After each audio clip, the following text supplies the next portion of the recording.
back. Welcome to the Weekly Roundup, the place where we unpack what's been going on in the yoga and wellness world and what we've been coaching our clients through. I am Bridget. I'm here with just a little small crew today. It's just me, Carol, and Josh. Hopefully we'll be, actually, I think Terry might be coming in a bit, but yeah, we've got a little topic we were just talking about before we officially started recording. It actually came up because I was talking about driving my mom's Model S, and it was like driving in a spaceship today. And we were just talking, and then that led to a discussion about big cultural shifts and how to kind of keep up with them, how to navigate them as trends come and go, as culture changes. It's relevant to all businesses, all industries, these changes. So, um, who wants to kick us off? Josh, do you want to start anywhere specific? Well, I think the Tesla thing is a good, like a super accurate example, actually, that we talk about Tesla in throughout the years in a few different ways. Like one of the things to back us up for a second, I know Carol's heard me spout off about forever, is like it wasn't like some grassroots uprising or voting the right person in that got electric cars back on the road. It was a dude with money and like some guts to just go against the norm and then figured out the game of business. Like it was a business that made that happen. And Mhm. so it's a good example of, pun intended, how business is a vehicle for change. Yeah. But now, fast forward now, what's interesting about Tesla is I've got a bunch of friends who have like a Model Y or the Model 3, which are nice, but kind of are starting to get a bad rap. But the Model S, the one that your mom has or whatever, is like, it's pretty skookum. But the Crazy. self-driving thing is the most important one. That's not a feature just for that company. Every car company on the planet is doing this. BYD is investing, I think I read a thing, like $1 billion into this right now. And they're the biggest car company on the planet now. So we're like the industries that are going to be disrupted are ones that people aren't quite thinking about yet. Everyone's worried about truckers for some reason. That's like the pop culture thing to talk about. But it's Lyft and Uber that are like they're actually those companies are going to be around, but it's all of the drivers. Yeah. All of the outsourced drivers are fucked. Like as soon as self-driving cars, and we're pretty close, they're testing it in LA and in San Francisco right now, which neither of those are easy cities either.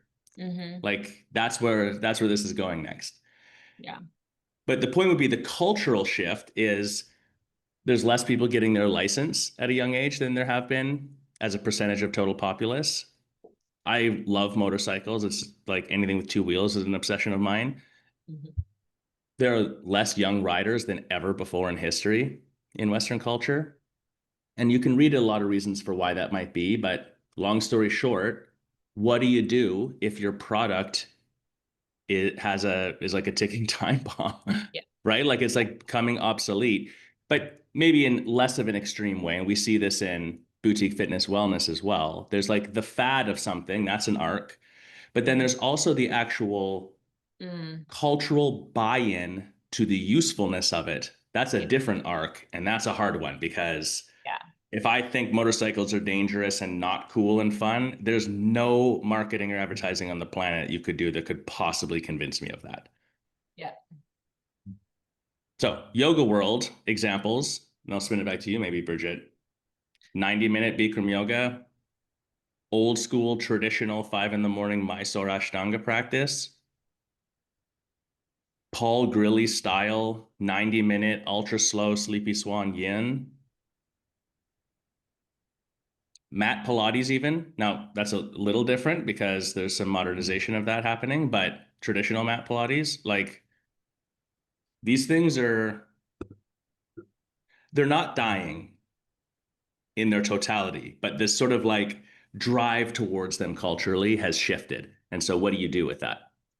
What are you seeing with your clients? I know this has come up for you a little bit, Bridget, in the last bit here. Yeah. Well, now I'm wondering, like, is what I'm talking about, the former, which is like the fads shifting and changing, and then they'll come back around and it's all cyclical? Or is it the latter that you were saying, which is the like full shift? So I'll just say what's going on and you guys can tell me, but something that's been coming up a lot, all my clients right now are like, they're they're deeply devoted yogis, and some of their studios also have other things. I have one who has like bar and Pilates she just added. And a lot of my clients are noticing, all of my yoga client or all of my clients are noticing that their yoga classes are getting less first visits than Yeah. ever before. Yeah. And I know that I am noticing that in my studio in some ways.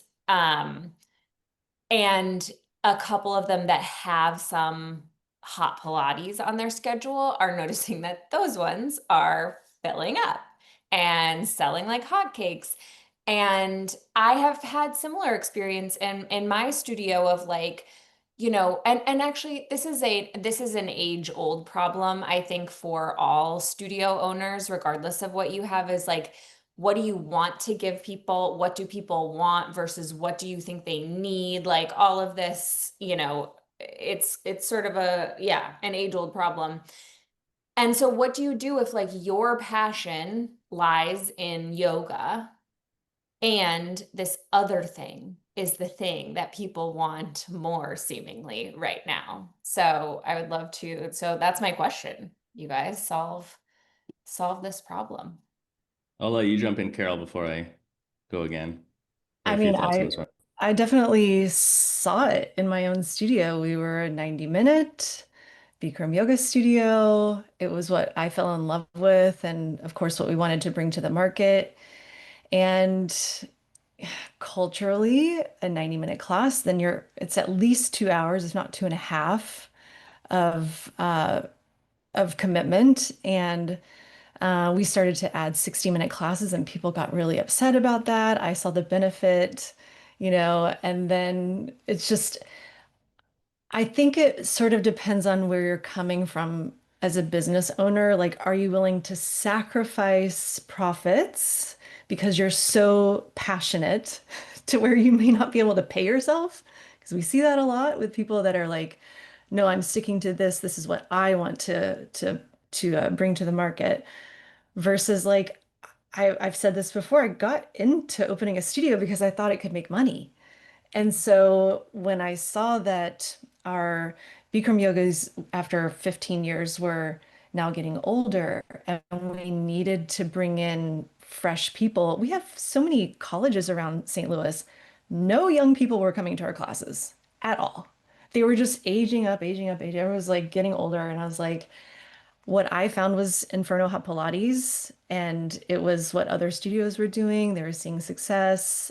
It took me a while to get it because at first I was not into it.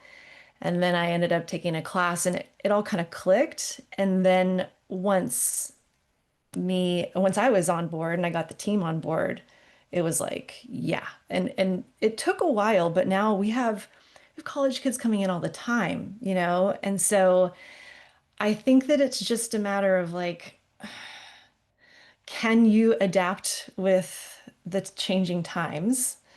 And are you willing to? Are you willing to be flexible? But find a new passion that like adds to what you're already doing. I hear the same thing, Bridget, from a lot of my clients where they're really sad. Like people aren't coming to these classes, and I don't know why. Part of me always is like, are you telling them why it's great? Because I think we rested on our laurels for a little bit too about like assuming everyone knows about the thing that we're passionate about or assuming that they know the benefits. And I think that there's a lot of room to still educate people, and we're not necessarily doing that, you know, as effectively as we could. So those are my thoughts. Yeah, I think there's like three elements to this that we're talking around. One is what's the fad of what's kind of like uptrend right now. And that's where we're talking about in the Pilates world, like they're on that trend. And that's the part that like I think the Pilates world needs to be super aware of because we're seeing those owners make kind of all the same mistakes. And on the Legree, for example, being the most uptrend, the Legree's core website says that you drop there, and the first thing it says, #1 fitness class on ClassPass. Mhm. Like, yay.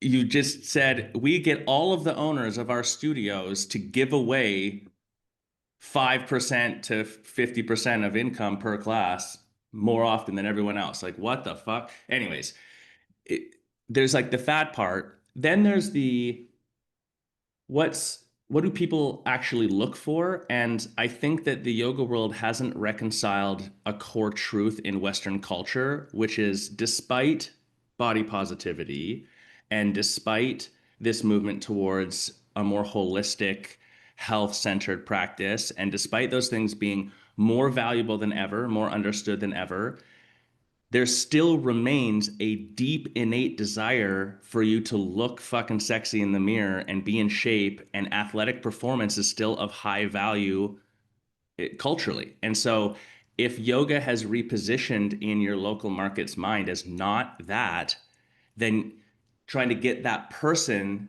like you're fighting this, you almost can't do it. You're fighting this uphill battle. And then the third element is, what are you saying that's compelling? And so if it's cool, I'm going to share a screen for just like 1 second here. Here's Legree, New York, right? Well, can I get it to scroll back here? Shake, burn, repeat. It's the next one here. I don't really like this slider, but embrace the shake, welcome the burn, see the results. And then like, look who it's showing here on the screen, Yeah. right? Then you go, here's Yoga, Center for Yoga, Los Angeles. Return to center. Mhm. We're the premier studio on the West Coast. Are you? Says who? You? And like, Yeah. so cool, but just if I already do yoga and I'm already looking for yoga, great. If I don't already do yoga and I'm not sure and I want to work out, what is this even?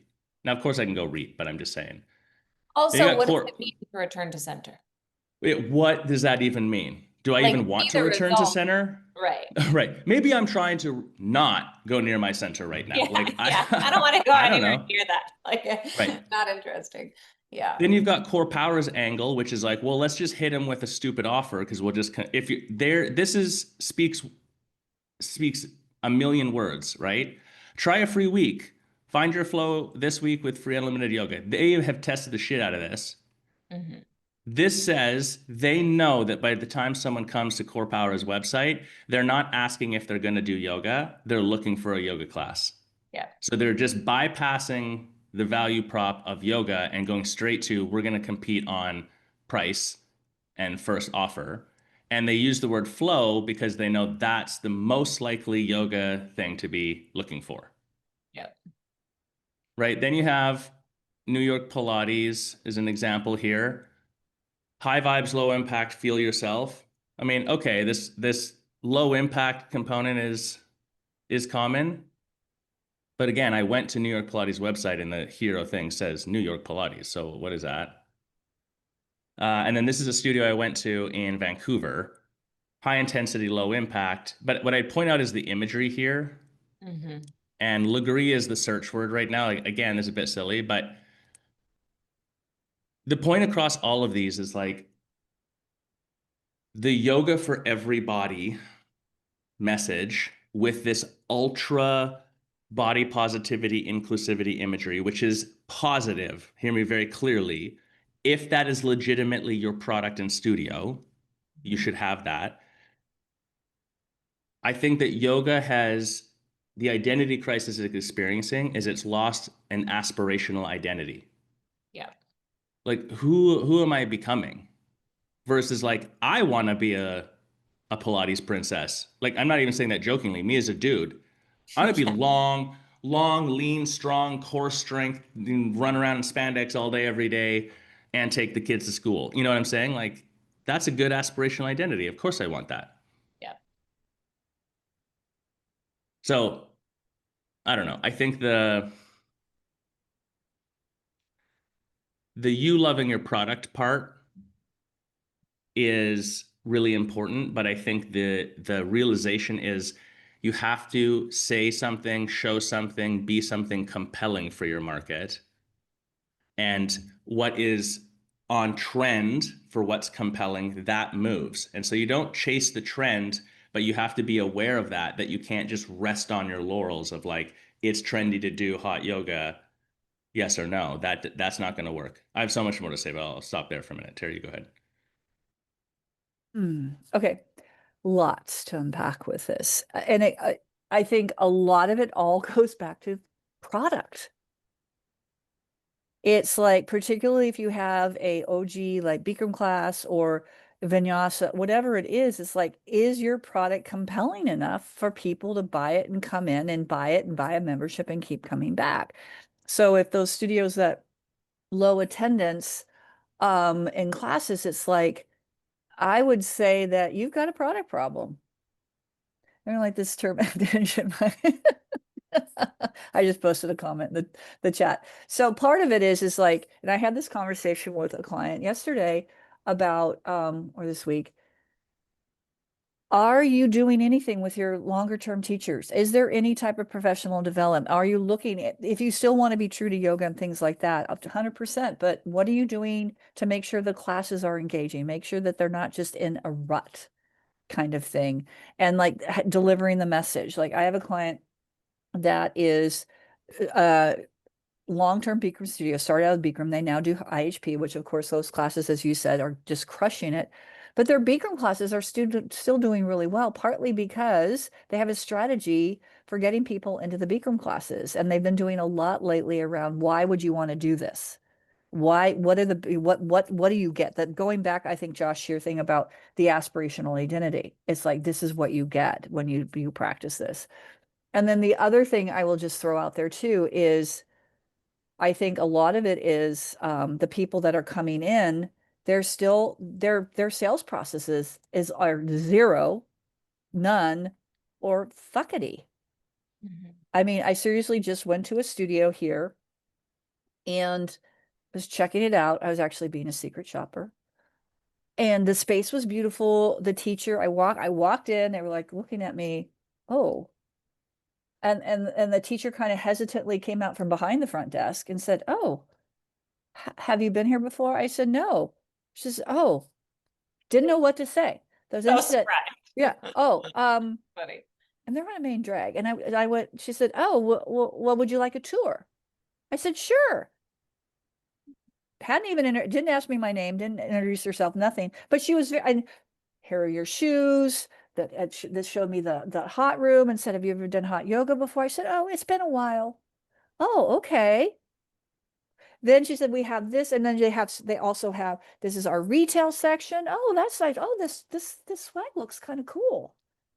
And then, oh, here we have these treatment rooms. Oh, I love massage. I was dropping fucking like, sell me something shit vibe the whole time. I commented on, oh, this is cool retail. I comment on, oh, you do this. Oh, that sounds really cool.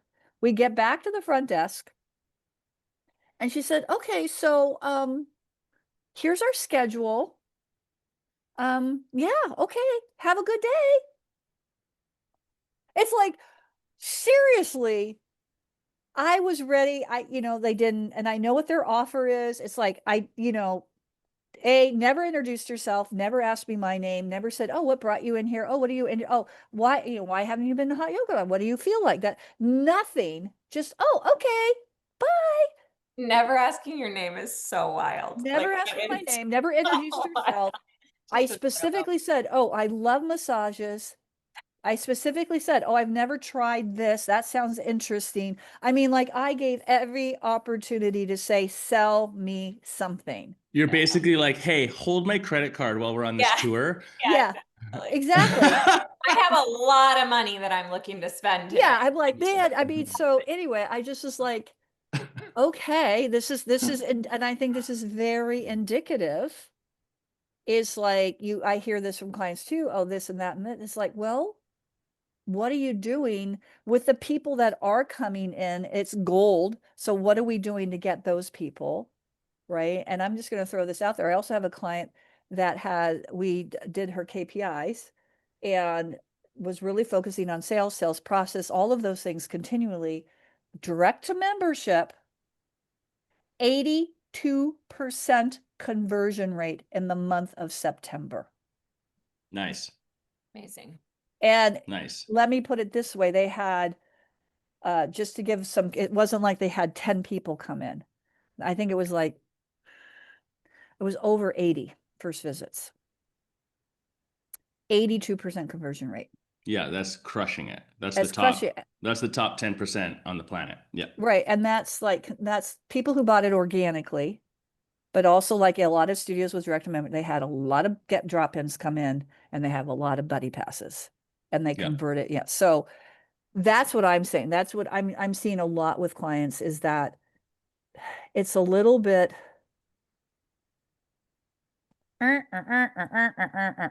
have you done and then they're just maybe it's fatigue, maybe it's and there's no shade on anybody, but I just don't see with the difference is they don't want to put the work in. They don't want to make the changes. They don't want to make that mind shift. And maybe they do have fatigue. So I'm not casting any shade on anybody. It's just it takes work to get to that level. Carol, you know it. Bridget, you know it. Josh, you know it. It's like there's a lot of work that goes into training your team to do that. Training and hiring the right people. Making sure you're hiring the front desk that's doing, that owner said, I said, what do you attribute that to? And she said, I had a fundamental shift in how I position this position, for want of a better way, and how we're hiring. She said, I had a huge fundamental shift in hiring and onboarding and training. Mm-hmm. And this has been Terry, a culmination of like 6 months of work.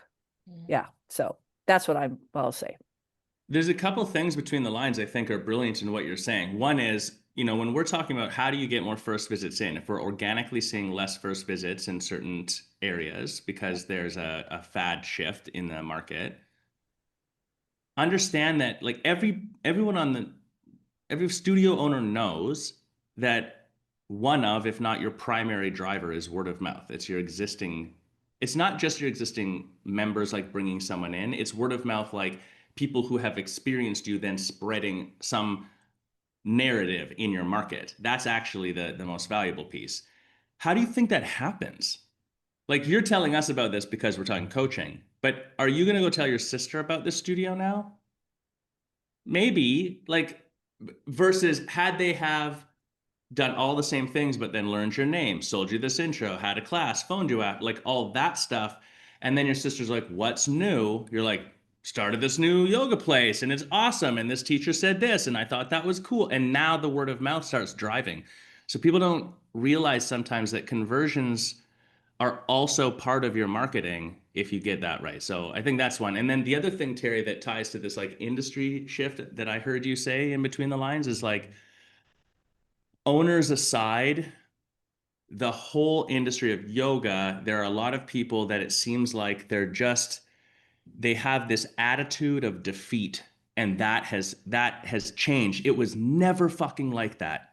Yeah. Carol, you remember, like when your studio started, it was shut the fuck up and stretch. You would die on that hill. And even I remember taking a class in Vancouver with Bernie Clark, and even in the yin class, it was a soft delivery, but that was the vibe. Like, well, you don't have problems if you just come here every night. Mm-hmm. So like, what are you doing? Come back tomorrow. Oh, I'm busy. No, you're not. I actually heard Bernie Clark say those words. Yeah. You're busy? No, you're not. No, you're not. Like, come and do a fucking yoga class. That's the part. And this, spins into the sales stuff, this like defeated energy that's not attractive. Go to a Legree studio right now that's on the up. Tell me if you feel any defeated energy. Yeah. Hell no. But also what I'm hearing you say, sorry, excuse me, is that type of delivery or message work today?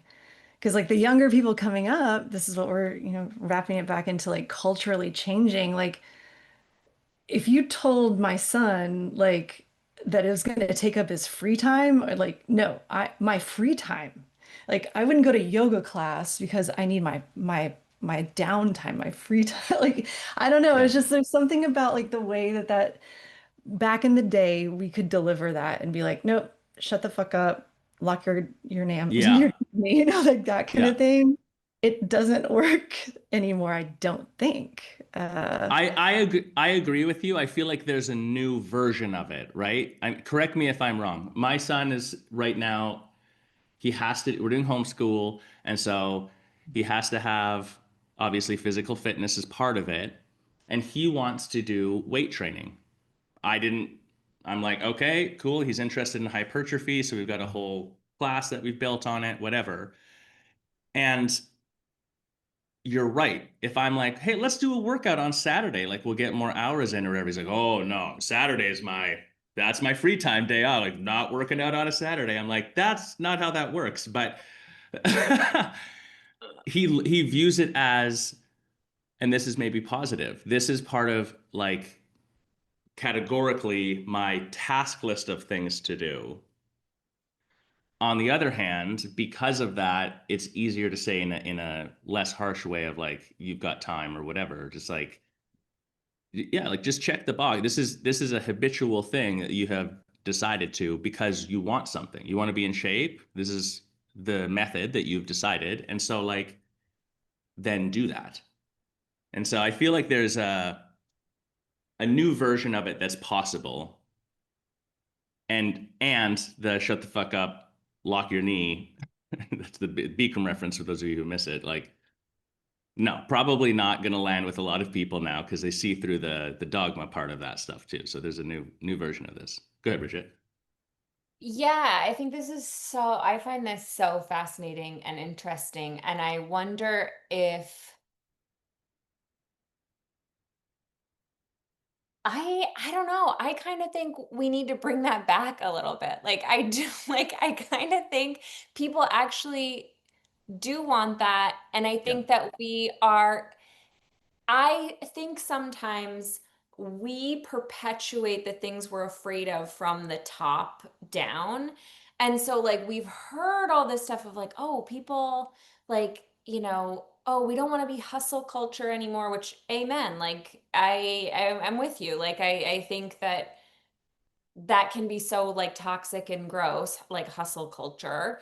And I love that people are embracing like this thing, of like, actually my productivity isn't the most important thing about me.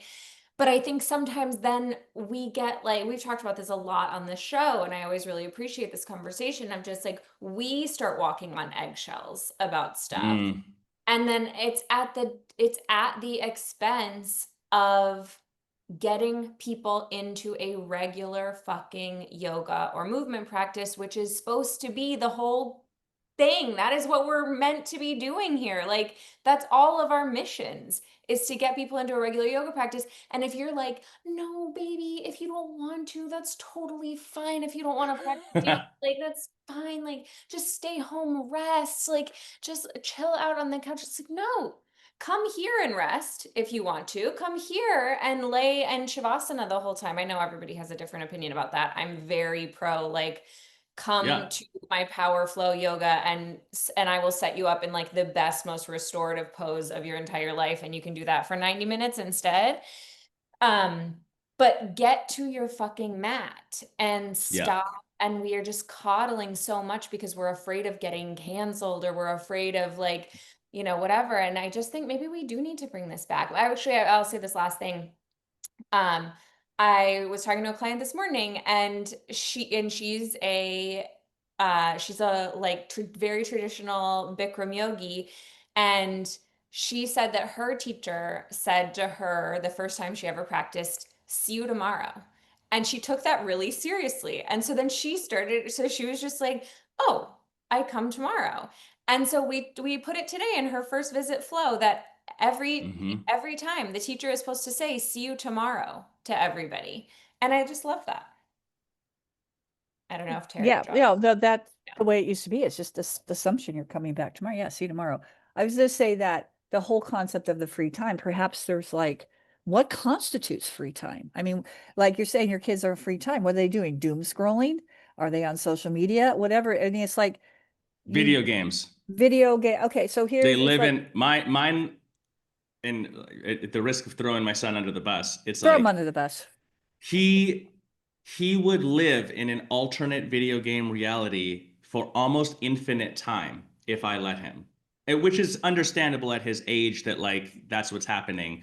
And it stresses me out because on one hand, culturally, I don't want to isolate him from what is culturally normal for his age bracket. And at the other side, I'm like, we're at a pinnacle moments of like brain development and dopamine response and stuff. So like, no, I'm not, you're not allowed to just whatever. Yeah. But like he would go live in this other video game reality. It's fascinating to me. Well, maybe I was So just yeah, thinking, free yeah. time, like, is that free? I don't think so. I just had the thought when you said that, Bridget, is that maybe could there be a whole marketing thing around that? What is your free time? Use your free time to come take care of. I mean, it's like if that's the whole thing now culturally, it's like we have this free time. Well, it's like, well, what is free time? How are you using your free time? Wouldn't you like to feel better and come get relaxed? Whatever it is. If it's yoga, if we're talking about traditional yoga versus like the trend classes like IHP or Sculpt or something like that, maybe there's a whole marketing campaign there is to talk about that. Like I said, with a lot of my Bikram studios, they're leaning into, why Bikram? Why is Bikram still effective? Why is the original hot yoga still effective? What is about it?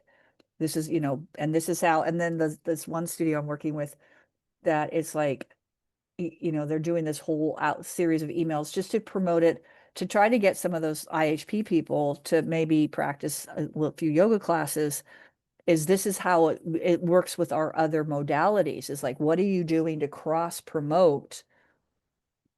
I just had an interesting conversation with a client the other day and she's going to get back to me. She was talking about that to one of her teachers about like her lead teacher, who personally I think should be let out the door, but that's another thing, is the lead teacher was like pushing back on cross promoting classes and why it was bad.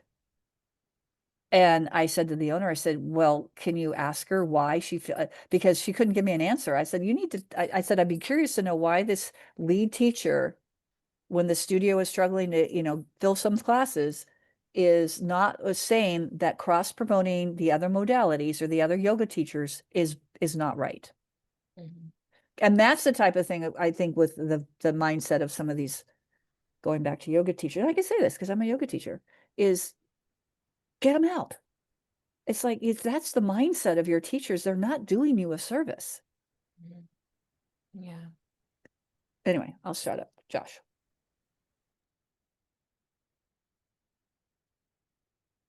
Well, I, I I just sum up a little bit of what we're talking about, and then I want to ask a different question. It's like any product, Pilates, bar actually as well is struggling right now. That's what I see. Like the Pure Bar Studio, it had this like moment and it kind of didn't get over the hump, would be the way I describe it. Kind of how Legree has now. Like it didn't get over the hump where like it suddenly became total culture was now looking at it. It was very much stereotyped. It's almost like it got typecast, you know what I mean? Like an actor, where it's like, well, this is for dance girls. And that isn't true, obviously, but it like didn't quite get over that hump. And so yoga and bar are good examples of where whatever identity. The point is, what is compelling about your product? And when I say product, I mean your whole studio, because the experience that you offer, that is your product. That's everything from how you talk, what you look like, the classes, the teachers, the interaction, the marketing you do, all of that collectively that I then experience if I give you my attention. What's the compelling part? I'm like obsessed with this word right now because it's just so often that there just is nothing. And so I think that's the question to ask yourself. And then inside of that as well, what is sort of your style or tone? And notice that neither of these questions are who are the people around that you could then try to manipulate your entire existence to serve them individually times the 1,000 different versions of that. that doesn't work. Like that's just not how product development works. It's not how marketing works. It's not how sales works. You have to own it and be authentic. I would make a very strong debate that in a lot of cases, this idea, this misunderstanding of yoga for everybody, and then therefore ultra flexibility given to the client for the sake of some false inclusivity view or something like this, is in fact doing the exact opposite. It's actually making you not able to help people. It's not inclusive. It actually makes it worse. Anyways, what do you actually do though? Now is the question, because at the start of this conversation, that's where we're going. So the example would be if you as the owner are hardcore, Mysore practice Ashtanga yoga. That's a good example because there's a lot of those studios that have been able to modernize, or old school Bikram 90-minute or whatever it is. Another example would be jazzercise is a good one. And Zumba. Zumba, yeah. And then bar. Like if that's your quote authentic, real, actual belief, like this is the thing that you're hyped on, what do you do if that thing isn't what the market is really going after in the same way? Yeah. What do you do? Do you abandon that? Is it abandoning that? Do you just get better at promoting it? What's the path? I've got some thoughts, but you guys go first. Yeah, I mean, it's like what Carol said earlier, which is the question. And I guess I would add a second question. But what Carol said is like, essentially, I don't want to put words in your mouth, Carol, but like, what did you get into business for? And probably, at least for me, two things. I wanted to make money and I wanted to help people change their own lives through a practice that helped me change mine. And it is hard when it is hard that question is hard, that things become hard when it feels as though those two things are at odds. That is a hard place to be.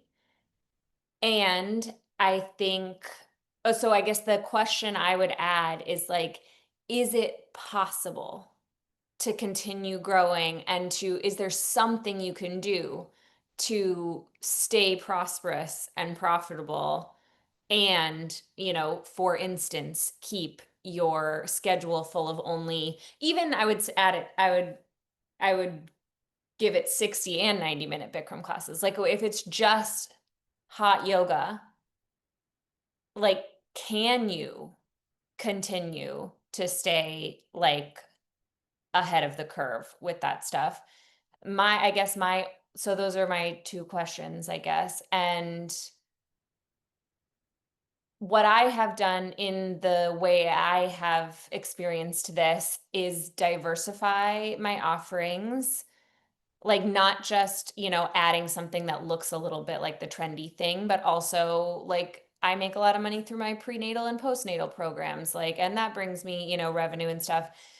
But also, we do have like a little fusion class on the schedule. And ultimately, I had to really look and it's like, is this my ego that's stopping me because I'm being rigid and saying like, this is the only good way to do movement?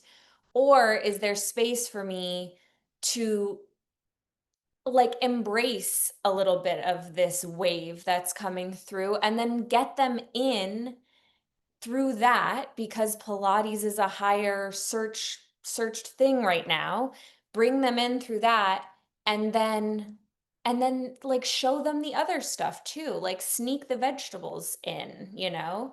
So I think that's where I personally have landed on it. And yeah, I'm really dying to hear everybody else's thoughts too.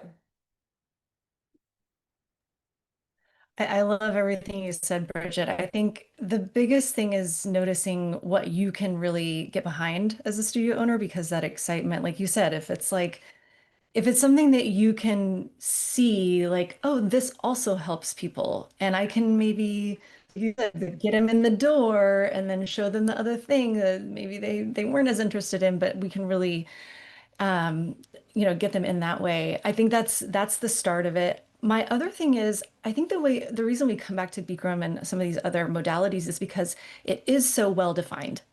Yeah. And there is a very obvious product and how it is delivered.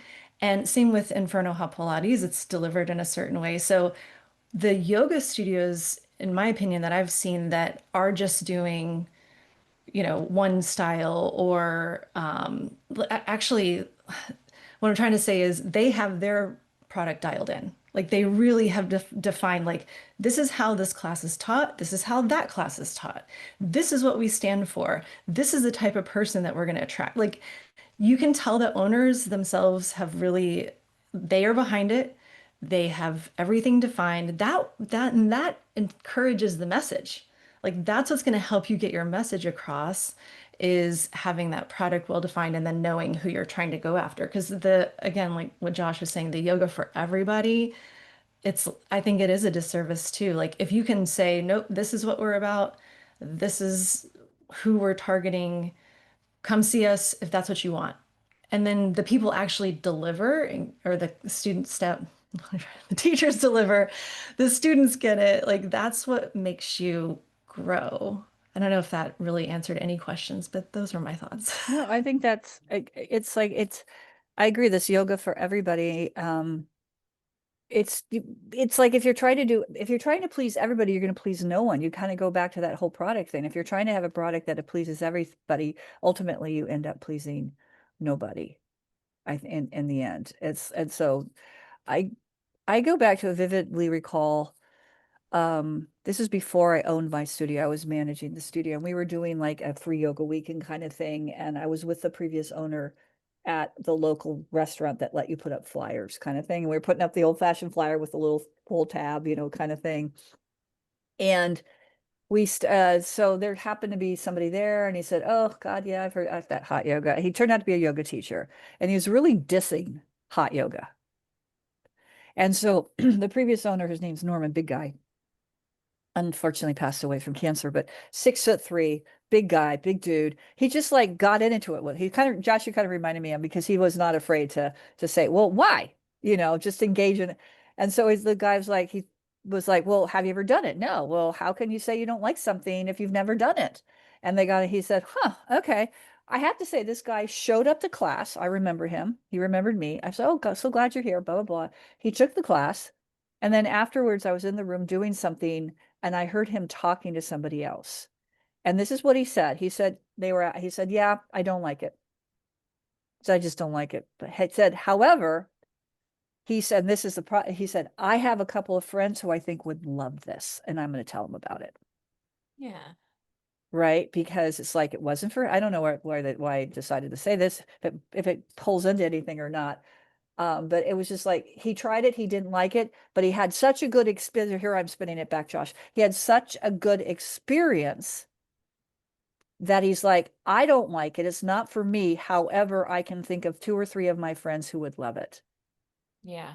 It's like this shift of like, it's not yoga for everybody tells me nothing. Nothing. It tells me absolutely nothing. Don't focus on focus less on, like making sure everybody knows they're welcome, and focus on like what for anyone who wants it. Like transformation for anybody rather than yoga, which what the fuck is even that, for everybody. Like, how about this is what I'm offering? Anybody who wants it can have it. That's all I got. And if you don't It's like it, like, that's okay. right. And most people, the truth is, from a client perspective, have no clue. They don't know if they like it, they love it or hate it on class one. They don't know. And so that's where how you interact with them when they're there matters, because if you do it right, they go through a process to figure that out. And then you can accept at that point that if someone's like, this is not for me, it's not what I want, then like, no problem. But the upfront, the first visits in the door part, yeah, what's compelling? What's your angle? Why should I pay it? Attention right now is the commodity. Attention is the value. And so what are you doing to get attention? And if I give you attention, why should I continue to? It's like, basically, why should I give a shit? Oh, because yoga for everybody. Why would I give a shit about that? It's not that it's the wrong message, it's that it's the wrong upfront message that, like, it doesn't mean anything anymore. Anyways, the product part, I just feel like there's some weird internal turmoil that happens for owners too, where it's like, if I add a product in my studio that is not my personal preference, it's not the reason I started the studio in the first place, it's not the thing that I'm like the most passionate about and I think is the single most life-changing thing, like this yoga practice that I do believe that with, that then I'm not being authentic to myself or I'm like abandoning something. And that's not the same thing. It's like, I sold cups and whatever else in the studio because they made sense. And we sold Hydro Flask, and we were the first. It was when Hydro Flask was uptrend. We were the first place in our entire province in Canada that actively had Hydro Flask. And so we sold the shit out of them. And then Hydro Flask went into MEC, which is the outdoor company there, and they just cut us off. They're like, we can't sell Hydro Flask anymore. And everyone knew about it, so whatever. So then we found another bottle that was like Hydro Flask-esque. Objectively, it was shittier. It was not as good as the Hydro Flask. I didn't believe in that bottle the same as the Hydro Flask. And I sold it anyways. Like, oh no, I'm not being authentic. You know what I'm saying? That's a silly example, but it's the same thing with, like, Carol said it perfectly. Whatever you add, if it is something that you actually don't believe in at all, you would tell someone not to do in private conversation, then maybe that's not it. But if you can get behind it at all, I think Inferno Hot Pilates is a really incredible class and very powerful for a lot of people. And I really love taking that class. And I don't think it does anything near the yoga practices that I like. It's not even in the same category. I could never do it again and be fine in my life. And at the same time, I can totally get behind it. And so, like, you don't have to, I think the yoga world especially, but we see this again. It's the same thing in maybe bar and these other things too, where it's like, if you haven't drunk the Kool-Aid all the way on the product, then you can't have it in your studio. And that doesn't make any sense. So I guess from an owner perspective, I'm not saying go add a bunch of more products to your studio necessarily either. There's some other business elements you have to consider with that. I'm just saying, sometimes I feel like owners are holding on to something as they're slowly deteriorating in their business. And it's the holding on part that's the problem. It's not even the product that's the problem necessarily. It's this attachment element to something that they feel like they are handcuffed and can't pivot and can't do something. And that just isn't actually true. It's like cutting off your nose to spite your face, like, would you rather Mhm. have no one come like no one come move their body at all because they won't do it the exact way, because they're not searching the exact thing that you're offering? Like, what if, yeah, like, I would rather have people come find me, like come find my studio and come move their bodies, even if it's not in the exact way that, like, I think, you know, is maybe the most transformative way to practice. It's not my business. There's like a confidence thing too, like this idea of being a sellout. This happens in the business side too, where it's like, oh, well, I believe in the product, and I don't think, this weird anti-business narrative bullshit that's in the yoga world most dominantly, but is in a lot of boutique fitness and wellness as well. Pilates experiences it right now too. I was in a Pilates studio not that long ago here, and their head instructor was like, yeah, but I mean, like, we don't want to be salesy. And I'm like, okay, but what does that mean? Like, what does not be salesy actually mean?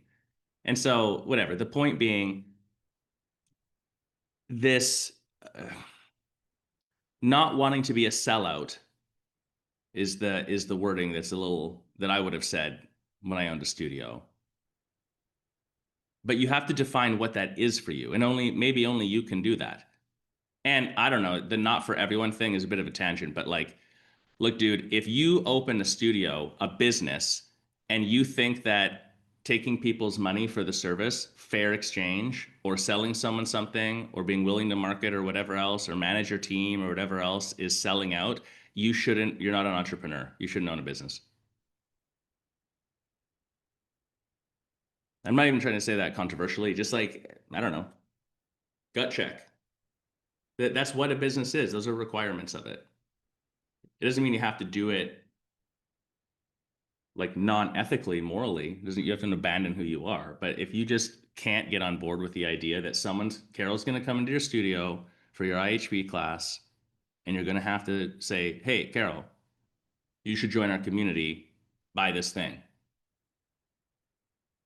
You can't make Carol do all the work for you, sort of thing. If you can't get on board with that, I'm just not sure that you should own a business in 2025. And you got away with it in 2005. That's the problem. You could be that person in 2005. You had no competition. The uptrend fad part was there in the yoga world, for example. So you could actually say that actively in your studio and still make money. You do that now, you're dead.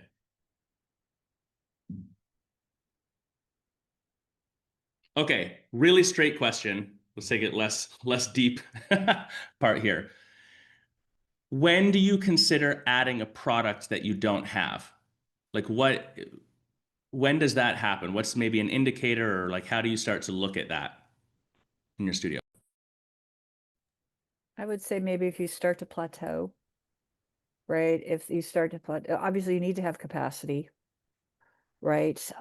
So if you start to plateau and class attendance starts going down and revenue starts going down, and you've done all the things you need to do, because I think there is a reverse side of that is people will throw stuff on the schedule too soon without doing it strategically. I know I did that at one point, and then it backfired because it turned out it was not a great fit.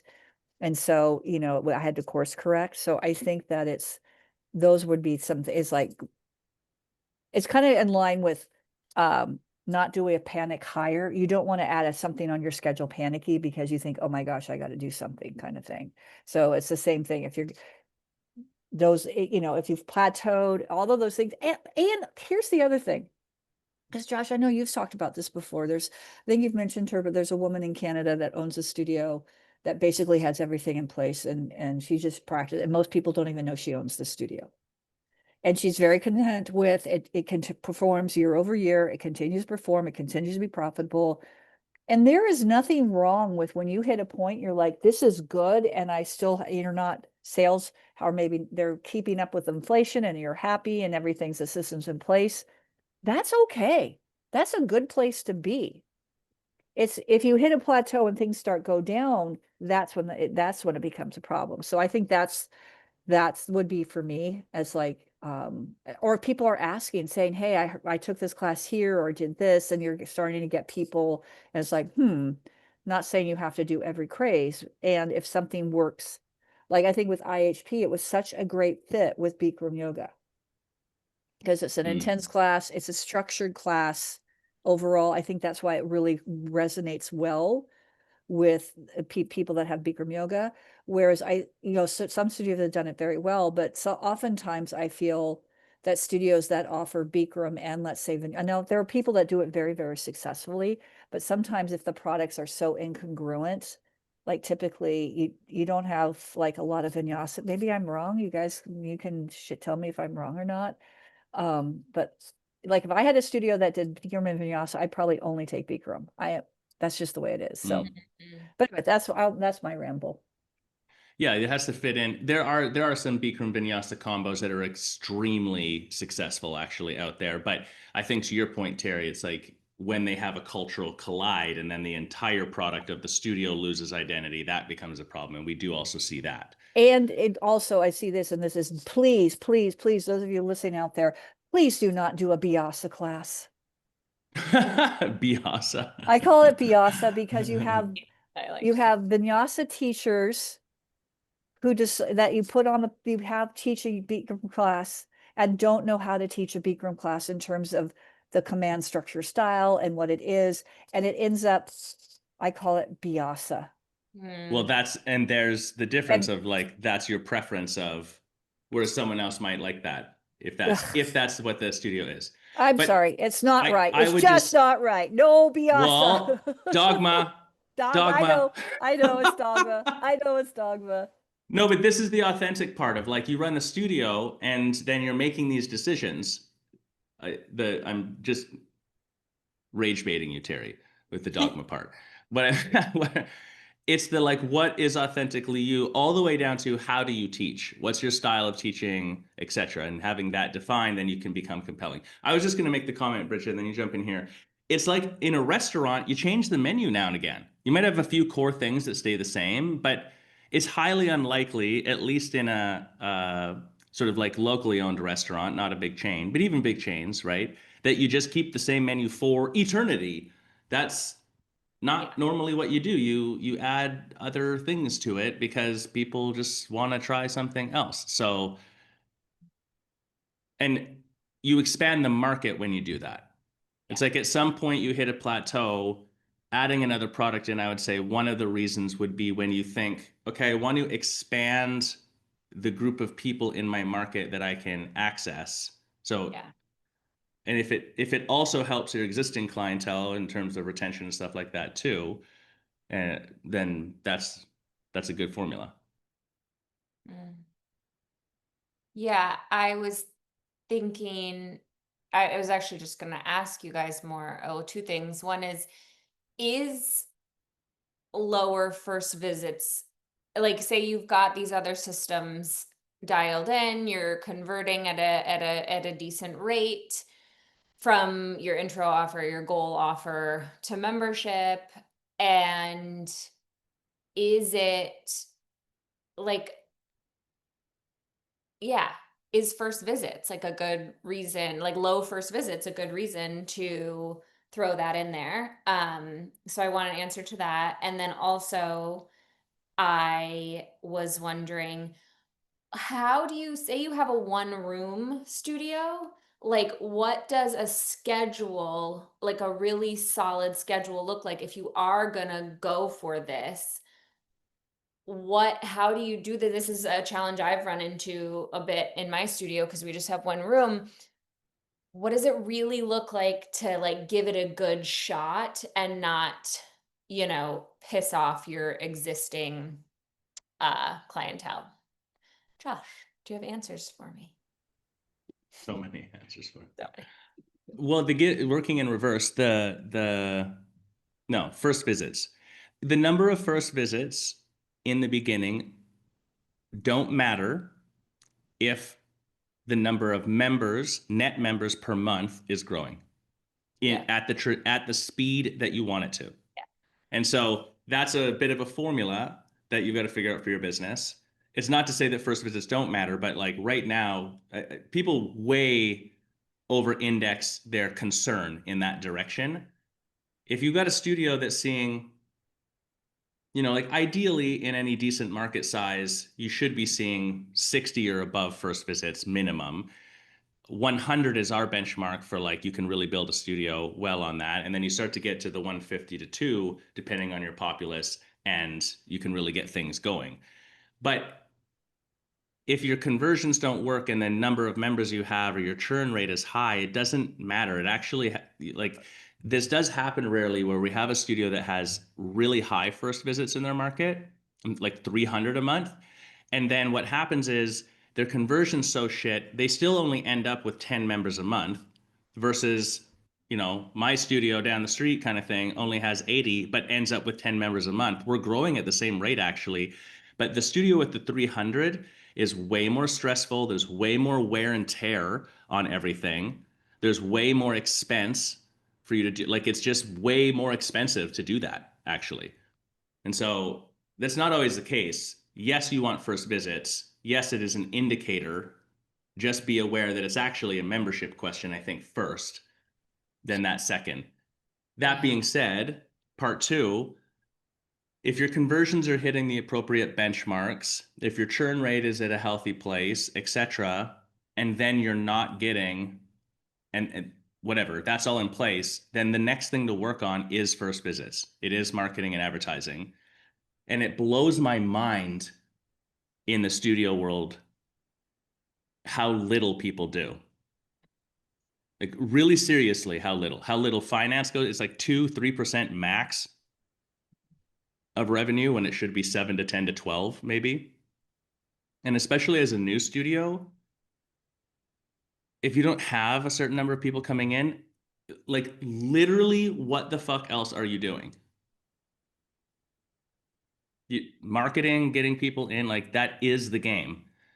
And so one of the pieces of that puzzle, your existing studio, you've been going for a while, you want to expand the market, you're doing a bunch of marketing stuff, it's not getting you that sort of exponential growth. New product, now you're the new kid on the block, you attract a different thing, you have a different message, like that could be a smart move. So that could be an indicator in that case. There's just some other factors I'd look at in front of it. And then the give it a go part, we have a few formulas for this, but like, the quick formula is make sure you're bought in on the product, do pop-ups to test it and build hype the shit out of it for a while, then launch it. And then how many classes per week you launch with depends on who can teach it, like how many teachers you have. And it depends on the product. Yin class, for example, there are some exceptions to this, but generally speaking, like, yin practitioners who just do yin don't practice 5 days a week. Yeah. Yin twice a week on a schedule, like, that might be it. And it's, that's what that is. Hot Pilates in a Bikram studio, people are going to have that as their practice. So then if your average client, you're going to sell them membership, and that's going to be based off of 2 to 3 days a week practice, then it needs to exist at least 5 times to start for that to be realistic, something to that effect. And start small and grow. Like, you don't want to take classes back away. So you'd be better off adding one, and then just 2 weeks later, add a second one, and 2 weeks after that, add a third one, and let it build up.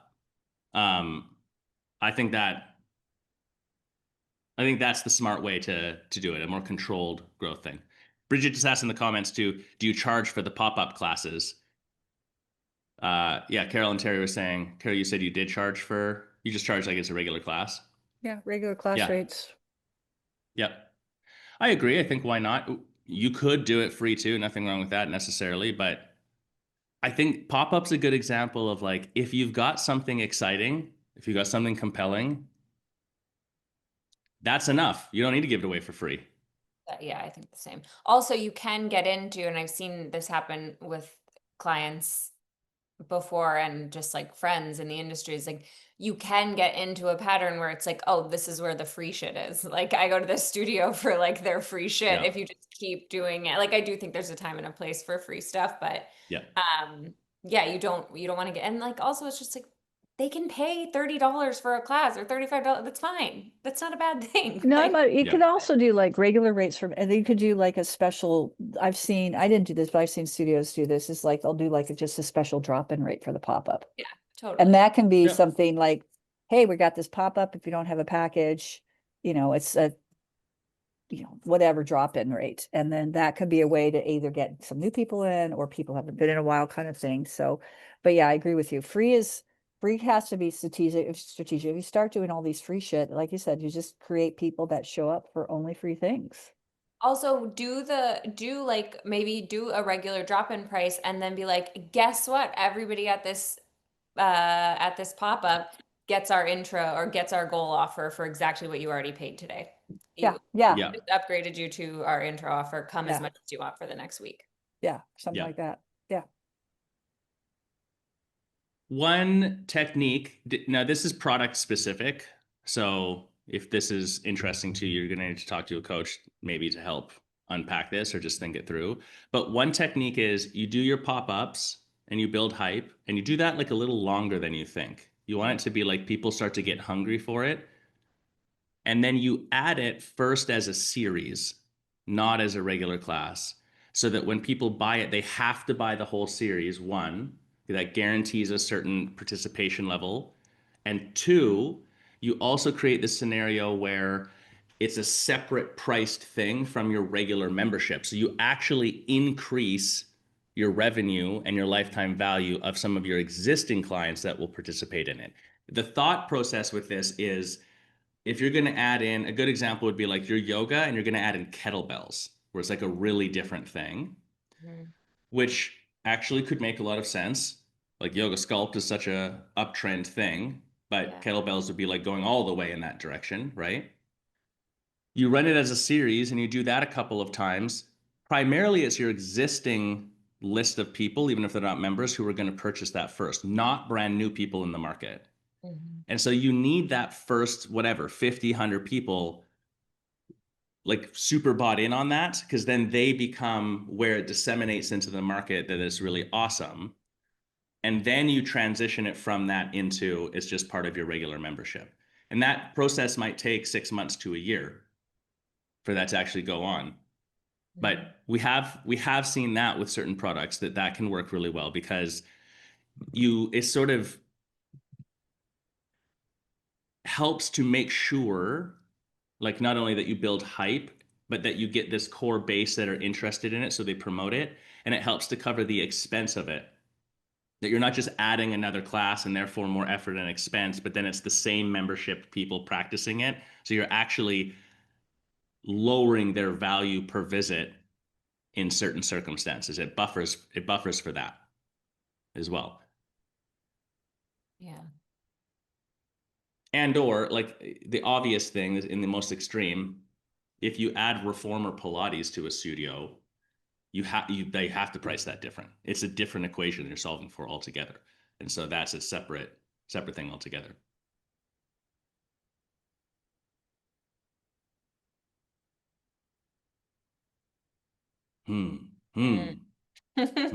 I want to go add a bunch of products to studios now. Just Me like too. what I'm project can we literally add like, into studios? Yeah. I'm like Googling, Yeah. dumbbells and stuff. One thing that comes up, Carol, I'd be curious about your experience with this, adding IHP. See you, Terry. I was late and now I have to leave early. I'm sorry, but have a good day, everybody. Bye, Terry. Bye. Yep. One thing that I think is Wait. interesting conceptually is when you add a product or a class and you frame it around something else. So it's not just IHP. It's like, Bridget, you and I talked about this for Honey even the other day, where it's like the Friday night class is the special class. It's the Friday sweat fest, like you reframe it around the time that you put it in or whatever else, and you give it like additional purpose. The reason I say that is I've seen it in IHP as an example. That's why, Carol, I'm kind of defer to you on that experience a bit too, where a studio added in IHP. They didn't want to disrupt their core yoga class schedule in the evening that was doing well. So we added it. It started at 7:45, like way later than everything else in their market.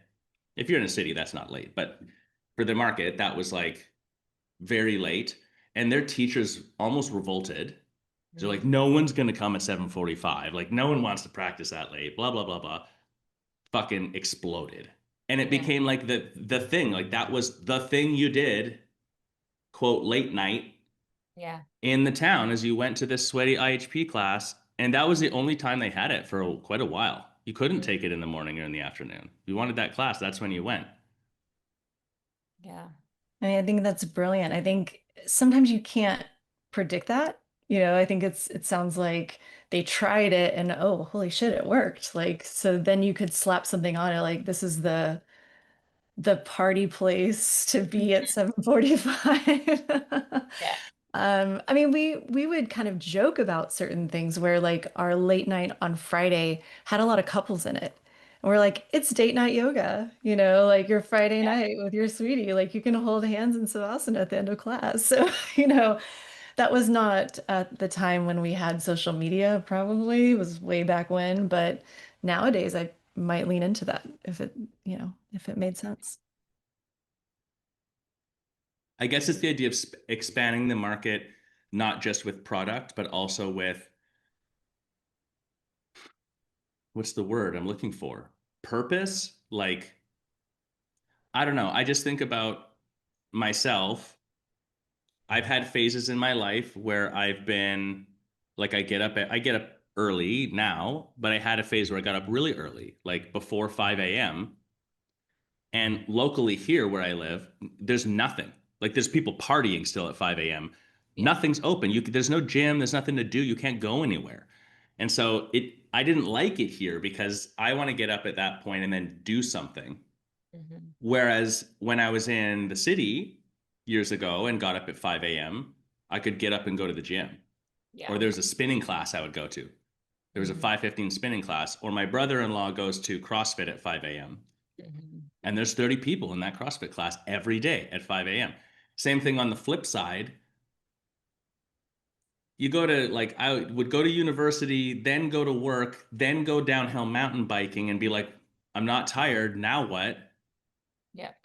Let's go to a yoga class at 8:30 p.m. in Vancouver. And there was one on, so we would go to it. And so I don't know. You do also expand. I wouldn't have gone at all to that studio ever had that class not have existed. So they expanded their market to include me because of like a more obscure time or whatever. Yeah. So that's another way to maybe expand your product and your market reach.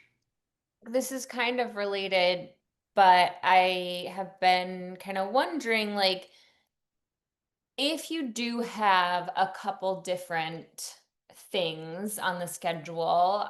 I have a client right now who has a lot. Like she's got hot Pilates, bar, yoga, and or like vinyasa and then yin. And I think there's one more. I'm just not remembering what it is. But, you know, leaving aside the fact that that might be a little too heavy for a one room studio, when you do have a mix of things, do you want to kind of like we do have this like fusion class. I think it needs some tweaking. Flow is really our like core product. Flow and Restore are sort of our two core products. And we did add this fusion class. And I'm thinking about tweaking it a little bit. But what I'm wondering is like, does it make sense to put all those, like, say it's fusion or say I do sculpt? Does it make sense to put all the sculpts sort of in the same row? Like all the sculpts are at, either early morning or they're all at like the 5 p.m. slot or whatever. Or do you want to do you want everything to be kind of varied? Like maybe Tuesday and Thursday, it's 5:30 sculpt and 7 p.m. flow. And then on Wednesday and Monday, you flip them, you know? What do we think about that? What I typically talk to my clients about is if you believe that all of those things together make the bigger picture and the healthy body that you're trying to help with transformation, is that we need to, like, let's say somebody only can practice after work. Like, it's like 5 o'clock or later.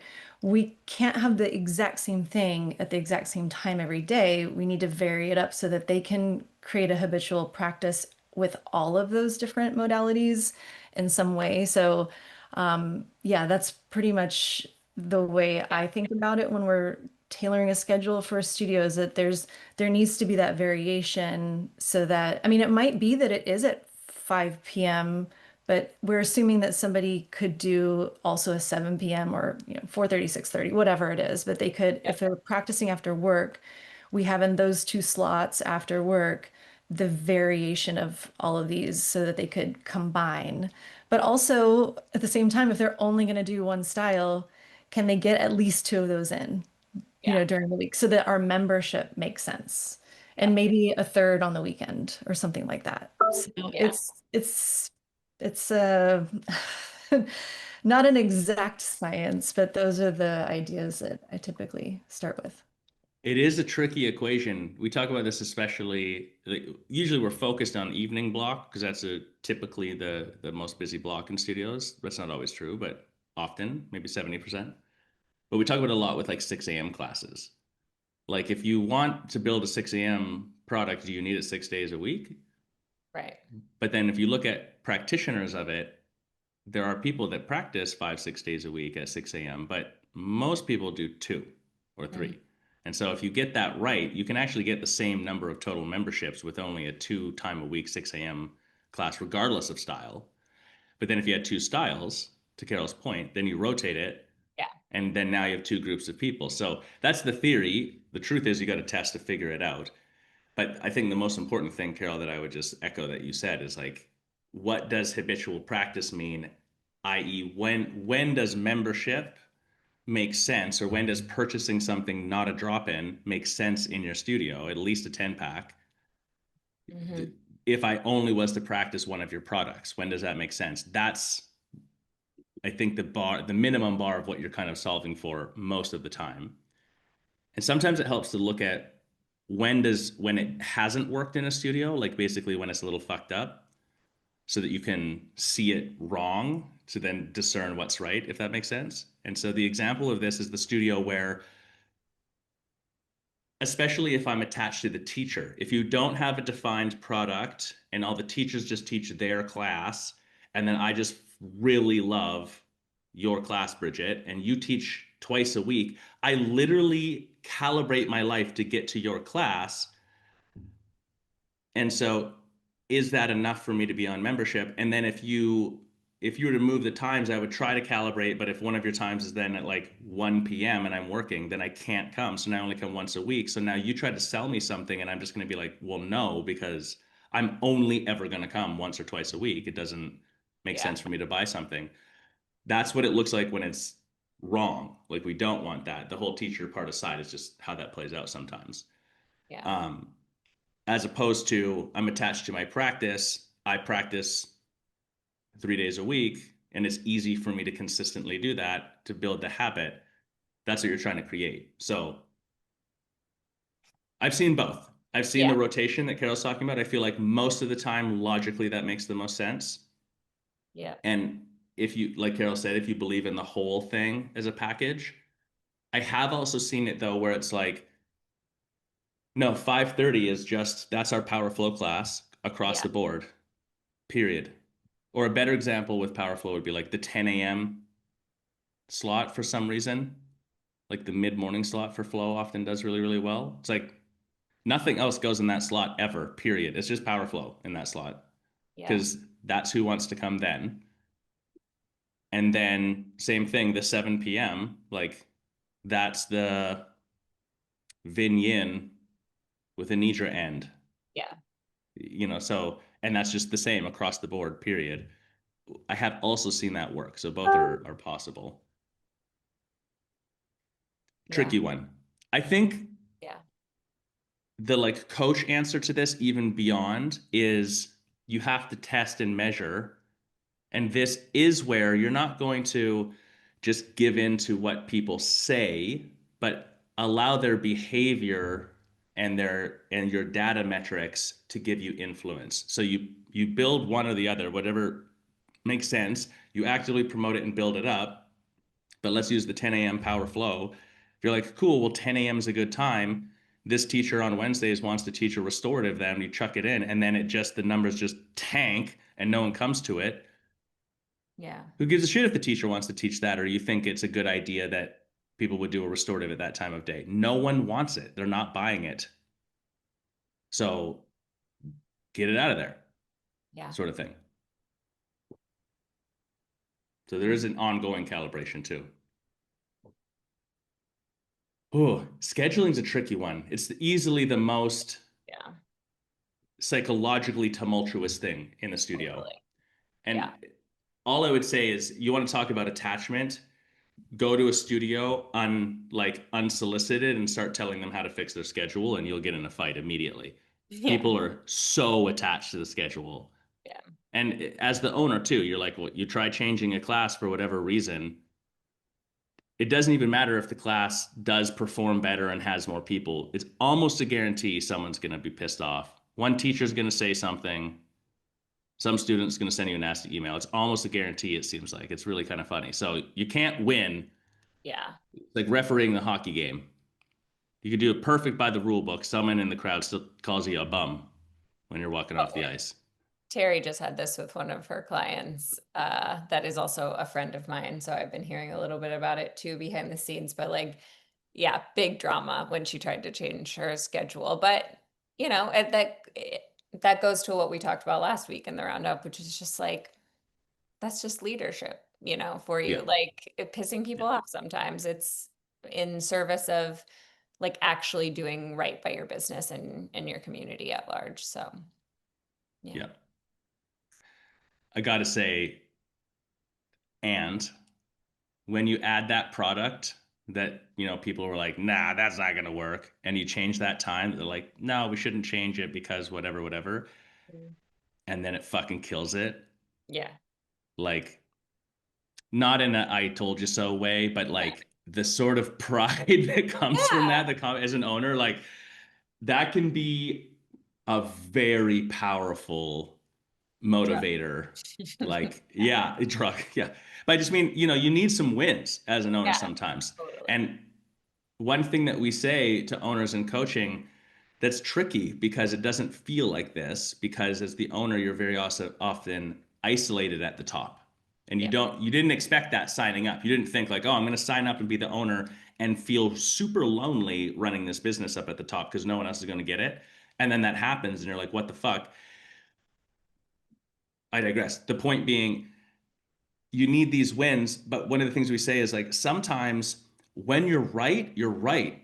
Mm-hmm.